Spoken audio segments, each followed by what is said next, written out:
औज़ु बिल्लाहि मिनश शैतानिर रजीम बिस्मिल्लाहिर रहमानिर रहीम। आज का हमारा लेक्चर है प्रिसिजन एंड एक्यूरेसी के बारे में। प्रिसिजन क्या होती है, इसकी डेफिनेशन फर्स्ट ऑफ ऑल हम देखते हैं। The limit of the reproducibility of any measurement is known it's precision. The limit of reproducibility, आपको याद होगा कि जिस लेक्चर के अंदर हमने यूनिट के बारे में स्टडी किया था, वहां पे हमने इस वर्ड रिप्रोड्यूसिबिलिटी को काफी डिटेल के अंदर देखा था। रिप्रोड्यूसिबिलिटी क्या है?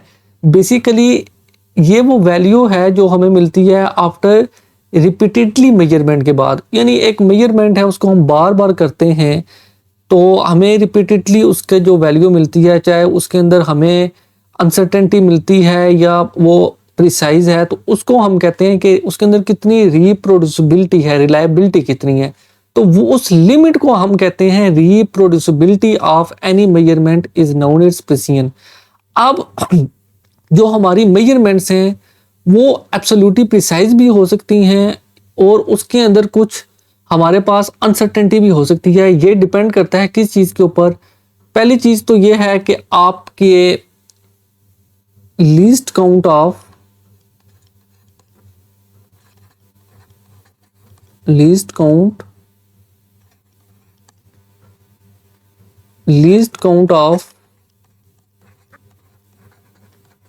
इंस्ट्रूमेंट। एक तो इस चीज के ऊपर आपकी जो अनसर्टेनिटी है वो डिपेंड करती है।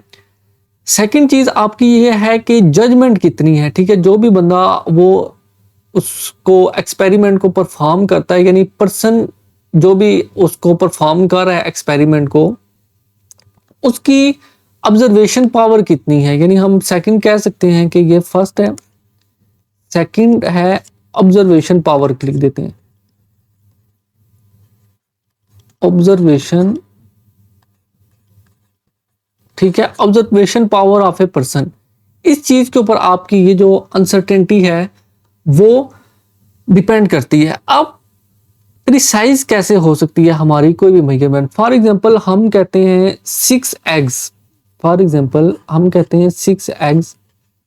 अब ये 6 एग्स क्या हैं? ये बिल्कुल प्रिसाइज हैं। इसके अंदर क्या हमें अनसर्टेनिटी मिल सकती है? कोई अनसर्टेनिटी नहीं मिल सकती। या हम नंबर ऑफ मैन कहते हैं, हम कहते हैं 6 मैन, ठीक है, तो ये नंबर्स हैं, ये बिल्कुल प्रिसाइज होते हैं। लेकिन कई वैल्यूज, कई मेजरमेंट ऐसी होती हैं जिसके अंदर अनसर्टेनिटी होती है।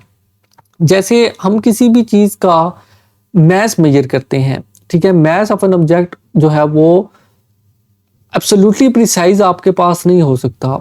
ठीक है, अब ये किसके ऊपर डिपेंड करता है? अब आप एक ही स्केल के ऊपर वेट आप मेजर करते हैं तो जरूरी नहीं है कि दूसरा जो मेजरिंग स्केल है आपका, उसके ऊपर वही आपको रिजल्ट्स मिले, वो डिफरेंट हो सकते हैं। ठीक है, तो हम कह सकते हैं कि अब हम प्रिसिजन देख रहे हैं कि इसके अंदर मेजरमेंट ऑफ मैस की, ठीक है, the measurement of mass of an object. अब ये किस चीज के ऊपर डिपेंड करेगा? अगर आप तो मैस कर रहे हैं किसी चीज का भी मेजर, और मैंने आपको ये चीज बता दी है कि मैस अगर आप मेजर कर रहे हैं तो उसके अंदर आपकी अनसर्टेनिटी हो सकती है। अब प्रिसिजन जो आपकी है ना मेजरमेंट ऑफ मैस के ऊपर, वो किस चीज के ऊपर डिपेंड करेगी? वो पहली चीज तो ये है आपकी कि वो करेगी सेंसिटिविटी ऑफ वेइंग स्केल। ठीक है, यानी जो भी आप वेइंग स्केल ले रहे हैं उसकी सेंसिटिविटी के ऊपर, सेंसिटिविटी, ठीक है, सेंसिटिविटी ऑफ वेइंग स्केल के ऊपर। सेकंड वही आपकी ऑब्जर्वेशन पावर के ऊपर, ऑब्जर्वेशन पावर के ऊपर। यानी ये दोनों चीजें जब sensitivity of instrument and observation power of a person, ये दोनों सही होंगी तो उतने आपके प्रिसाइज रिजल्ट आएंगे। ठीक है, इसको हम नेक्स्ट एक एग्जांपल के थ्रू भी देखेंगे कि प्रिसिजन बेसिकली क्या है और हमारे पास एक्यूरेसी बेसिकली इनके अंदर मेन डिफरेंस किस चीज का है। ठीक है, नेक्स्ट हमारा जो टॉपिक है वो है एक्यूरेसी के बारे में। एक्यूरेसी क्या है? The degree of conformity of a measure to its true value is termed its accuracy. यानी वो डिग्री जो आपको कंफर्म कर दे कि ये जो आपकी वैल्यू है ये एक्यूरेट है, इसको कहते हैं accuracy. The degree of conformity of a measure to its true value is termed its accuracy. ठीक है, एक्यूरेसी आपको क्या बताती है? वो कन्फर्मिटी बताती है कि आपकी वैल्यू ट्रू है। इसको कहते हैं एक्यूरेसी, यानी वो कितनी एक्यूरेट है। यानी फॉर एग्जांपल एक्यूरेट वैल्यू है हमारे पास किसी भी चीज की 40, हम मेजर करते हैं तो वो हमारे पास आ जाती है 40 ही वैल्यू फॉर एग्जांपल। तो इसका क्या मतलब है? इस 40 का ये मतलब है कि ये चीज जो है हमारे पास ये बिल्कुल एक्यूरेट है, इसमें 100% एक्यूरेसी है। ठीक है जी। लेकिन अगर इसी का आंसर आपके पास आ जाए 39 पे, ठीक है, तो इसका मतलब है कि इसके अंदर एक्यूरेसी आप नहीं है। ठीक है, इसके अंदर अनसर्टेनिटी है। ठीक है, या हमारे पास एक पे 39 आ रहा है, ठीक है, या हमारे पास आंसर आ रहा है 41, तो फिर भी इसके अंदर अनसर्टेनिटी है। ये एब्सोल्युटली प्रिसाइज वैल्यू नहीं है, एब्सोल्युटली एक्यूरेट वैल्यू आपकी नहीं है। इसको अब हम समझते हैं एक एग्जांपल के साथ। अब फॉर एग्जांपल हमारे पास एक है जी मशीन,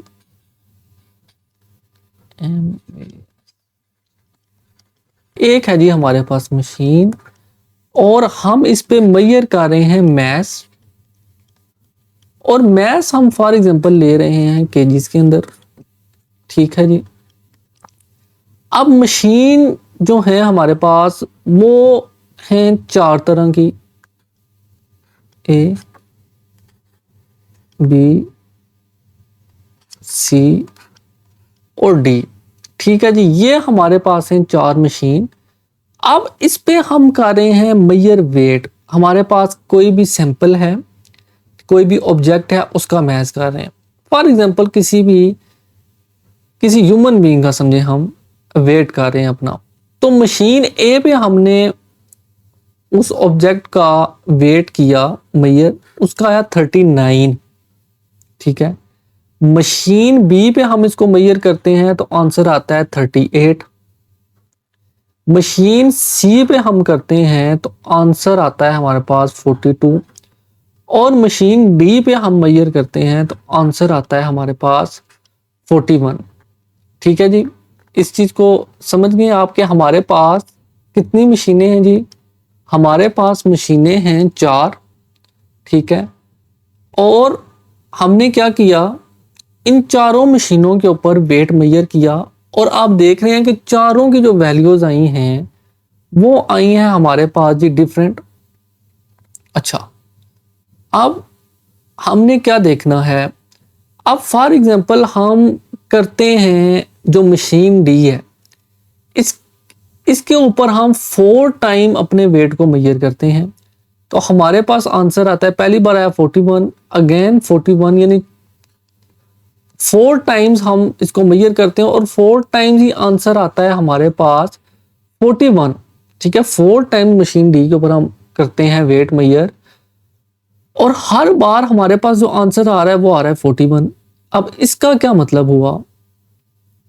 इसका मतलब ये हुआ कि देखें, हमने इस मशीन के ऊपर रिपीटेडली मेजरमेंट की, और इसी रिपीटेडली मेजरमेंट को हमने क्या कहा था? रीप्रोड्यूसिबिलिटी का नाम दिया था। यानी इसके अंदर रीप्रोड्यूसिबिलिटी मौजूद है, और ये हमारे पास प्रिसाइज वैल्यू है। ठीक है, लेकिन जब हम वेट करते हैं किसी भी डॉक्टर की मशीन के ऊपर, किसी भी फिजिशियन जिसके पास एक स्टैंडर्ड, हम उसको ले लेते हैं मशीन को, और वहां पे वेट आता है 40। अब इसका क्या मतलब हुआ? इसका मतलब ये हुआ कि 100% जो वेट है वो इनमें से किसी पे भी सही नहीं आया। अब ये हमने डी जो मशीन थी, इसको हमने 4 टाइम इसके ऊपर मेजरमेंट की, और ऑल टाइम जो रिजल्ट आए वो बिल्कुल सेम आए। इसका मतलब ये डी जो है ये प्रिसाइज तो है, लेकिन जो एक्यूरेट वैल्यू है, जो रेफरेंस वैल्यू है, ये उसके इक्वल नहीं है। इसका मतलब ये मशीन डी जो है ये हमारे पास, इसमें प्रिसीजन तो है बट एक्यूरेसी नहीं है।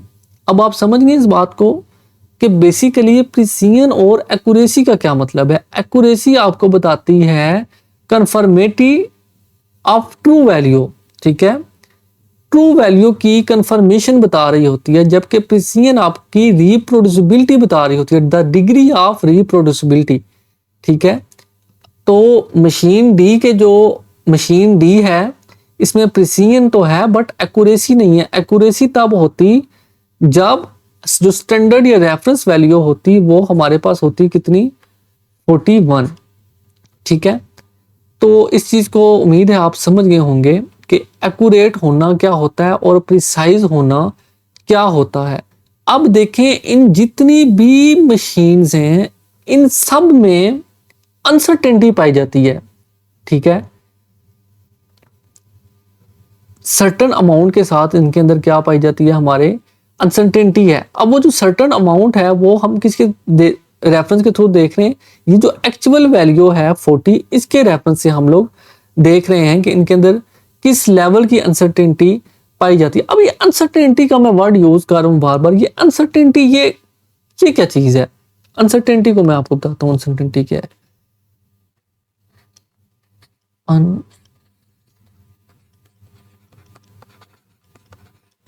अच्छा, ये अनसर्टेनिटी क्या है। अनसर्टेनिटी बेसिकली आपकी जो है ये फ्लक्चुएशन है, लिमिट ऑफ फ्लक्चुएशन। ठीक है, किसी भी मेजरमेंट के अंदर लिमिट ऑफ फ्लक्चुएशन को हम क्या कहते हैं, अनसर्टेनिटी। लाइक इसको हम शो करते हैं प्लस माइनस या डेल्टा एक्स।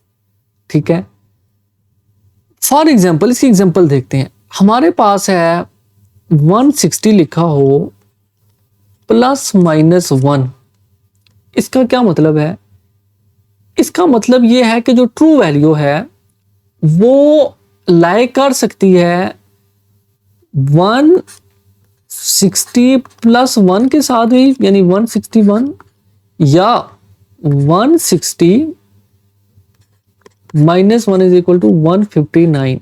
ठीक है जी, या इस वैल्यू के अंदर प्लस 1 भी हो सकता है और माइनस 1 भी, यानी इसके अंदर अनसर्टेनिटी कितनी है, प्लस माइनस 1 की अनसर्टेनिटी है। यानी ये 161 भी हो सकता है और ये 159 भी हो सकता है। ठीक है जी, तो उम्मीद है आप समझ गए होंगे आज का टॉपिक कि बेसिकली प्रिसीजन और एक्यूरेसी, इसके अंदर मैन क्या डिफरेंस है हमारे अंदर। ठीक, हमारी मेजरमेंट के अंदर इसका क्या रोल है और इसकी क्या इंपॉर्टेंस है प्रिसीजन एंड एक्यूरेसी की। ठीक है, प्रिसीजन आपको बताती है रिप्रोड्यूसिबिलिटी, यानी आप किसी भी मशीन के ऊपर बार बार रिजल्ट कर रहे हैं, अगर तो वो सेम रिजल्ट दे रही है तो उसका मतलब है प्रिसीजन है। लेकिन अगर उन रिजल्ट को आप स्टैंडर्ड वैल्यू के साथ कंपेयर करते हैं और वही रिजल्ट्स इक्वल हैं, फिर तो इसका मतलब है उसके अंदर प्रिसीजन भी है और एक्यूरेसी भी है। लेकिन अगर वो रेफरेंस या स्टैंडर्ड वैल्यू से अपोजिट है या नॉट इक्वल टू है, तो फिर इसका मतलब यह है कि वो प्रिसीजन तो उसके अंदर है मशीन के अंदर, आपके इंस्ट्रूमेंट के अंदर, लेकिन उसके अंदर एक्यूरेसी नहीं है। ठीक है, अनसर्टेनिटी है विद सर्टेन लिमिट के अंदर। ठीक है, थैंक यू फॉर वॉचिंग।